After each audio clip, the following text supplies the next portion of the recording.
Good afternoon. Welcome to Wildcat Field on the campus of River Falls High School here in beautiful River Falls, Wisconsin. Not so beautiful weather today, a little bit of rain, but we don't have that wind and nastiness that we had Friday night up in Superior. It's a nice, fairly calm day, a little bit of breeze blowing straight across the field right into our booth here today. Only got one side working.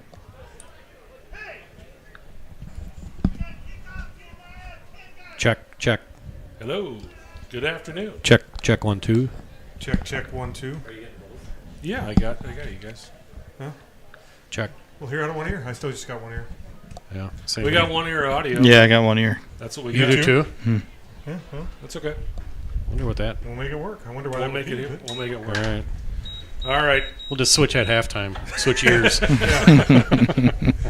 So you hear some voices on there. We've got Jeff Johnson, Bo Herstein, and Dan Jenkins with us this afternoon. So a full house here. I'm Chris Larson. Wildcats JV today hosting Superior. You can have it. Cats in their dark blue navy jerseys with white and gold trim. Superior with the white jerseys. They got some blue. I think they got some red on those jerseys as well. Kind of an interesting color scheme. You don't typically see that, but they are pretty nice looking unis they got. Cats going to be receiving first here. All set up, and they're going to be going from left to right on your screen. Superior kicking off from right to left. Gentlemen, how was the trip back from Superior on Friday? Not short. Yeah. Very foggy. Yeah. Foggy, wet, but I think everybody made it home safely. And Cats came home with a very much needed victory, and it was a very it was kind of a lopsided victory after what was kind of a sluggish start for the River Falls offense, but they got it figured out and ran away with that game. Yeah, I think after the first quarter and a half, we were kind of wondering if this was going to be a 4-quarter game or not. But once they got on the scoreboard, they just kind of pulled away from there. And good win heading in homecoming Friday night against Chip. Yeah, Chippewa Falls coming up Friday. The freshman game Thursday night against Chippewa Falls, and that game will be right here.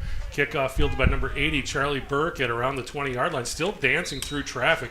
Gets taken down at around the 27 or 28-yard line. It'll be 1st and 10, River Falls to start the game. Good to see Charlie. Charlie's playing his second football game in, 3 days? Yep. Pretty busy guy in the freshman game, and they definitely use him here on the kick returns and defensively. Been a pretty big part of this JV team. We're still waiting to see who the Cats quarterback's. It looks like it's going to be Brecken French. Tino got some time with the varsity team on Friday and was out there practicing with them a little bit today, and it looks like Cats going to go with Brecken here in the JV game.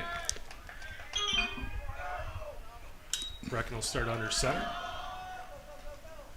Hands it off to Joe Terra-Savage. Terra-Savage right up the middle and picking up first down yardage on first down. Gain of around 12 there on first down. It'll move the chains to start the game here early. Look, some good push up front for the offensive line. Yeah, the Cats got a pretty good-sized offensive line. It's a veteran offensive line. They've got Caleb Thompson starting on the left tackle position today. Caleb is he's been up there with varsity, and he's kind of started about half the games, getting the start here today in the JV game. Terra-Savage will go along the right side. Again, some nice push there behind Josh Jenkins and Kean O'Keefe on the right side. Kind of an early whistle on that one. That's what I thought, too. Yeah, he was still going forward, wasn't he? Yeah. Pickup of around 6. We'll leave 2nd down and 4 now for the Cats. Well, just like they did in both the freshman and varsity games, Superior brought their heavy package on their defensive line, didn't they? Some big gentlemen up there on the defensive line. Bobble the snap, and French is going to get a hold of it and then just kind of try to surge forward. He did lose a little bit. Again, probably a little bit of a wet football. I think the rain is, for the most part, stopped. It's still dripping off the rooftop here from the press box, but I don't think it's raining out there right now.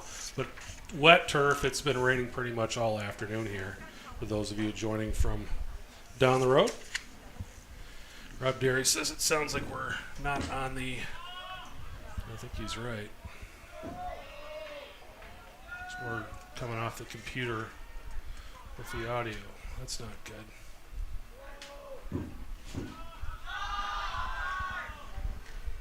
They'll run it again. Cats will get a first down there. That was Tara Savage with the carry.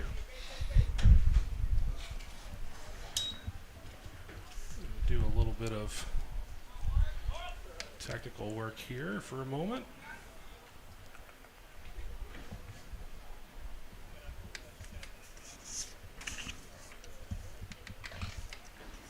Cats with a fresh set of downs here, 1st and 10.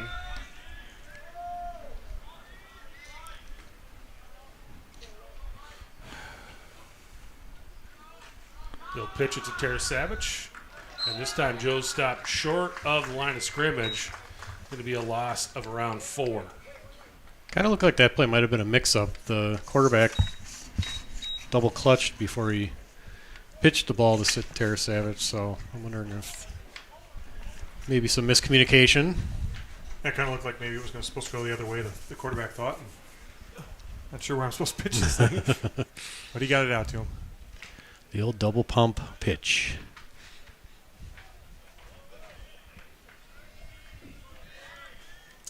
Second down and 14 now. French hands it out to Tara Savage, and we've got whistles before the play, and that's probably going to be against River Falls. That was a false start.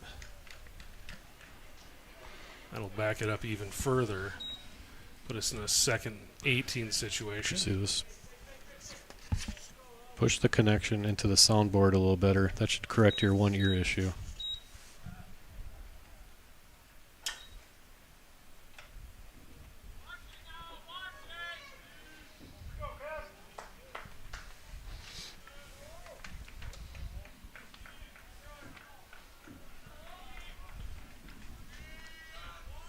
French will go under center again. Fakes the handoff to Tara Savage, rolling to the left, throwing to Jenkins. He's got Josh. Josh across the 50, down near the 42-yard line. It'll be a little short of the first down. They're going to be about 5 yards short, but a nice pickup there. Gain of about 10 on that play. And that's kind of a bread-and-butter pass play for this JV team. We saw it a little bit from the varsity team the other night, and it's something they run a lot, especially in spots like that where it's kind of a medium yardage situation at 2nd and 15. Sets them up for a 3rd and maybe call it 5, where they can either throw it or run it here. 4-down territory, I assume. And Brecken gets them to jump, And but they don't drop the flag. if they go across the line in high school, I think that's a penalty immediately, isn't it? It is. This time they give it to Tara Savage. Tara Savage, first down yardage and more, down to the 32-yard line. So we don't get it from the penalty, and they give it to Joe, and Joe powers forward. And again, just running right up the middle there, right behind Nate Johnson and Kean O'Keefe. And lots of room there. Those guys getting a nice surge.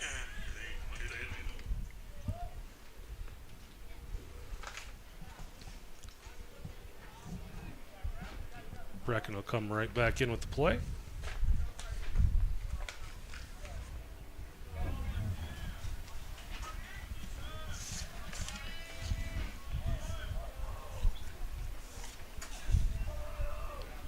He'll give it to Tara Savage once again, and once again up the middle, this time well into that 3rd level, and he's just bouncing off of defensive backs there and carrying that one down near the 10-yard line. It'll be 1st down and 10 for the Cats. They'll set the football up at around the 14-yard line. So just power running right up the middle, and right where those big guys are, the Cats' offensive line pushing them backwards. That's about the 3rd or 4th time they've run that same exact play with Tara Savage right up the middle, and probably averaging about 10, 12 yards a carry on that so far. It's working. The last time we were in this building, we said great play callers never get bored taking a profit. And that's what we're doing right here, is taking a massive profit. They'll give to Joe once again. There it is again. A nice carry, about 4 or 5 yards there on 1st down. It'll get a little bit tougher as they get closer to the goal line here, but stay with it. scoot some of those linebackers a little tighter to the line of scrimmage. Makes it a little tougher to get that surge. But a nice gain of 4 there in first down.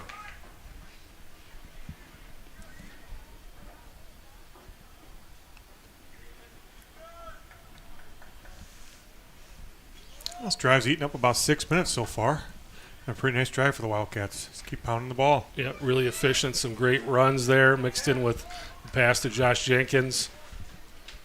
Penalty could have kind of set us back, but that nice play just kind of kept us moving forward. Brecken looking to throw, looking for Josh Jenkins there, and couldn't get it there. Again, that's that left-handed quarterback running right. It's difficult to make that throw, and you saw him have to cross his body with the football. A lot easier for Brecken to throw on the left side than the right side, just based on biology there. Probably goes for any quarterback. We comment on that probably once a game at the during the varsity games. It's just a difficult throw to make and to set your feet, and NFL guys have a hard time doing it. Yep. You know, we talk about play callers too a little bit earlier. And a lot of play callers are used to right-handed quarterbacks. Just not a lot of left-handed quarterbacks out there. It's just a little bit different calling plays when you got a lefty quarterback out there. French from under center. They'll pitch it to Tarasavage. Tarasavage off tackle, looking for room, close to the end zone. He's in there. Touchdown, Wildcats. So that's just that little play we see all the time to Jonas Everson, just that little off-tackle pitch. And Tarasavage had some room and then made some of his own room and finds the end zone. The Cats take an early 6-0 lead with 3:36 to go in the first quarter. A lot of Tarasavage on that drive. Most of those carries were up the middle, but like you said, that one was off left tackle and obviously very effective as he was able to get in the end zone for a touchdown. And you talked about, Jeff, that middle kind of clogging up as you get close to the end zone, and maybe that's the play. You get it out in space a little bit there and get them some extra room. Cats going for 2 here. They'll go basically the same play. Tarasavage around the left side, and he's in there for 2. 8-0. Really nice job blocking that time, especially by number 45, Josh Jenkins, who did a good job moving his guy backwards into the end zone and cleared some nice space for Tarasavage to get the 2-point conversion. Josh can really push guys around out there, and you got number 77 to get on that left side there, Caleb Thompson. I think he's actually the biggest guy on the Wildcats roster at 6'5", 250. I don't think Tarasavage got touched until he was actually in the end zone. Makes it easy to run, Yeah, doesn't sure it? does. Cats will be kicking off. Last week they brought Luke Anderson up to do some kickoffs, and looks like he's out there again today wearing number 5.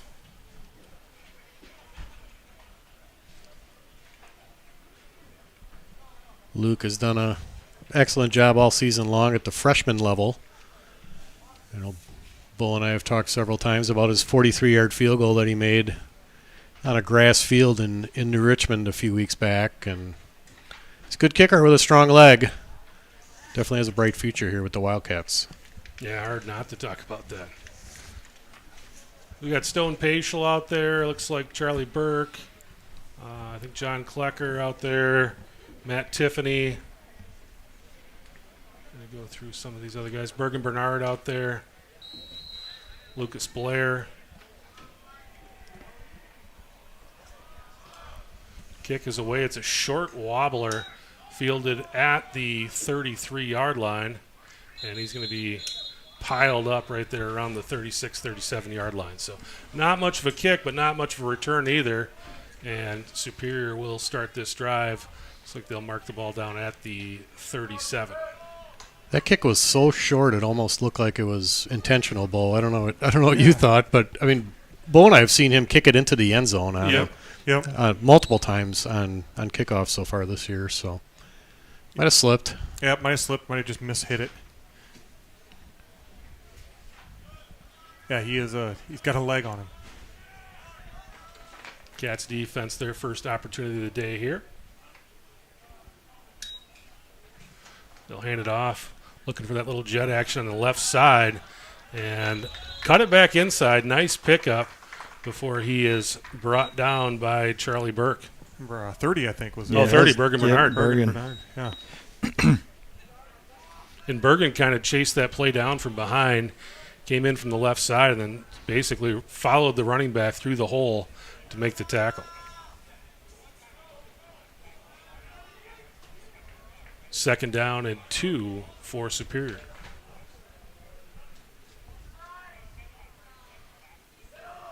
They'll hand it off, going to the right side. Not much going there. I think it was Carson Flanagan down there on the tackle. 67. Cats have Carson Flanagan, DeAndre Barbie, and Jack Larson on the D-line right now. Felix Walquist, the linebacker, to the near side.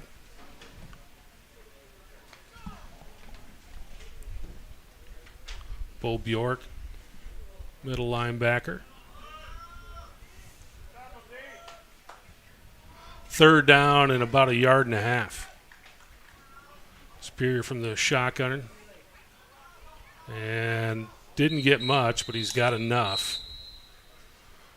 Went to the right side there, picked up about 3, and that will bring the football nearly to midfield, but will move the chains for Superior, trailing 8-0 early in this contest. First quarter's flying by. It's almost over already with a lot of running plays. That's the nice thing about running. Moving the chains.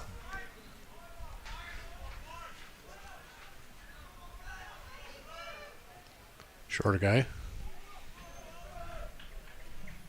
Superior will go empty backfield this time. This is the first time we've seen this look. Send a man in motion, hand it off to him. Little jet action. And a nice open field tackle there. Bjork. Bo Bjork. Good job staying home by Bjork there and with the jet sweep, and he was exactly right where he needed to be. Yeah, this is a team that if you don't contain and you're not doing the things you're supposed to do and from that linebacker position, that's how they hurt you.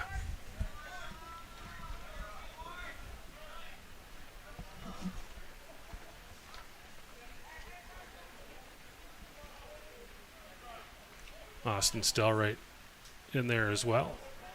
This time, quarterback keeper right up the middle, and lots of room up the middle. Pickup of around 15 will move the chains again for Superior. Charlie Burke in on the could have been a touchdown saving tackle there as the quarterback got deep into the Wildcat secondary. This is really similar to what we saw Friday night, as it should be with both, same program, but they hit you, try to go to the outside, go to the outside, go to the outside, get you thinking they're always going to the outside, and they run right up the middle, and everybody's following the outside guys.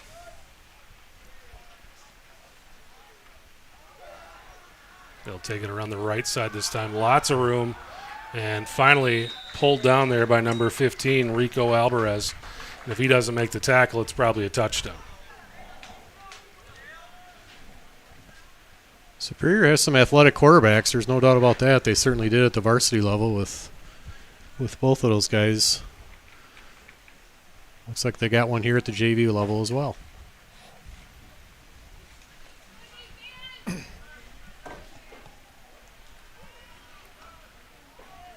Rain picking up now. This may be the last play of the first quarter. And a nice cutback. Cats will finally pull him down, but I think that's going to be a first down. And it'll be first and goal from around the 2-yard line.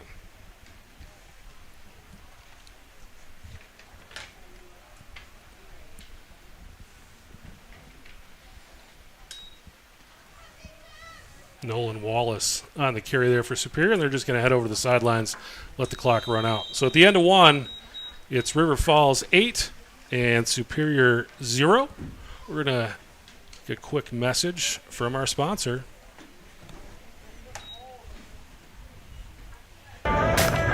First National Bank of River Falls is a proud sponsor of River Falls High School.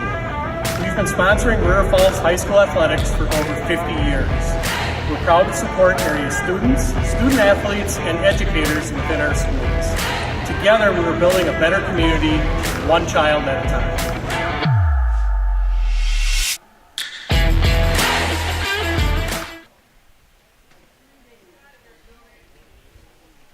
Thanks to First National Bank for their support. I don't know who that spokesman guy is, but he's a good-looking fella. Thought we had that commercial out of circulation. You know, I dig up all kinds of crazy stuff. If it's on the screen, it's fair game, so we'll have to talk about getting it pulled off the screen. I'll have to borrow that laptop between now and Thursday. I think it's going on with you, so. You know, somebody else has a commercial in that Yeah? that's in that group too. Might have to bust that one out next. I think it's from about 5 years ago, so it's probably too outdated to play. I missed the one with Kevin Westhouse talking about things you shouldn't flush down the toilet. I'm certain that's in there somewhere too. I think I saw it on Friday in there, and I almost played it. Yeah, That's a favorite. I'm sure he'd appreciate that. All right, Cats with their back against the goal line here. First and goal for Superior at around the 2-yard line. And quarterback keeper, and he's in there pretty easy. I think that's Caleb Moen for Superior, and that will pull the game to an 8-6 game, and I'm assuming Superior is going to go for 2 here to try to get this all even. Watching on this screen, it sure looks like that running back starts just slightly early every time. He's moving kind of forward right before this ball snapped. Well, you know, if we throw flags, it's going to take longer. It's true. And It stops and it's wet out. It stops the clock. We Yeah. got to get this show on the road. Superior will go for 2.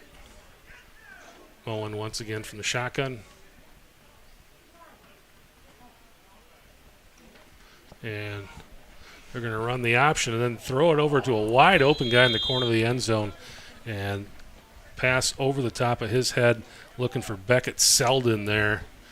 So that'll be a no good conversion, and the Cats will continue to lead now 8-6 after the conversion attempt failed. Both teams basically move the ball right down the field on their opponent. Not a lot of defense thus far. Good job by both offenses, obviously. Impressed by Moen. He just obviously had an errant pass, but he's done a good job running the offense for Superior, and looks like he's a pretty good athlete playing that position. Superior has a pretty bright future, I think. They had a lot of underclassmen playing the other night, including one of their quarterbacks, and Yeah, that's the thing. A lot of people look at their record and, they're not very good. But you look at that roster, and it was littered with sophomores and juniors, and I think we talked about it Friday. And if you're playing football with sophomores and juniors and you're playing against seniors, it takes a pretty darn good sophomore to be able to compete with somebody who's 2 years older. So they'll get there. That kick not fielded the way that Charlie Burke would like to, but he's able to scoop it up and run forward to around the 14-yard line. So Cats will have a long field here on this drive.